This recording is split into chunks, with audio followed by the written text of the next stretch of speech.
বাংলাদেশ থেকে একটা বড় খুনিকে এসটিএফ অ্যারেস্ট করেছিল, জেনে রাখুন। যা নিয়ে বাংলাদেশে অনেক রেভলিউশন হয়েছিল।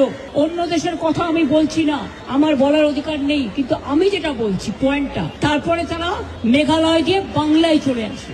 বাংলায় যখন চলে আসে তখন আমাদের এসটিএফ তাকে ধরে, এটা তাদের ক্রেডিট। তারপরে হোম মিনিস্টার নিজে আমাকে ফোন করে বলছেন, এতদিন তো কই আমি বলিনি, মুখ করিনি, আজকে অত্যাচারের শেষ সীমায় গেছেন বলে।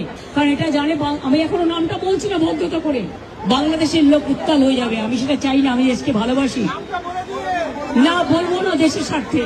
কি বললেন आप? थोड़ा आपको बंगाल पुलिस को बोल दो ये बात बाहर में नहीं कहने के लिए, ये देश के लिए है।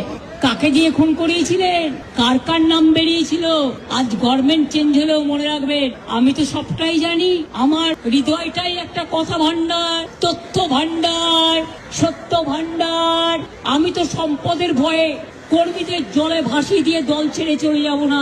আমাকে তো কতবার বলেছে क्या चाहिए हर कुछ कर देंगे अगर आप हमको मदद करेंगे तो। শুনুন, আমাদের পার্টির একটা নীতি আছে, আদর্শ আছে, দর্শন আছে। আজকে আমার দুঃখ একটাই, যাদের জন্য সারা জীবন করেছি তারা আজকে গদ্দারের সাথে লাইন করছে।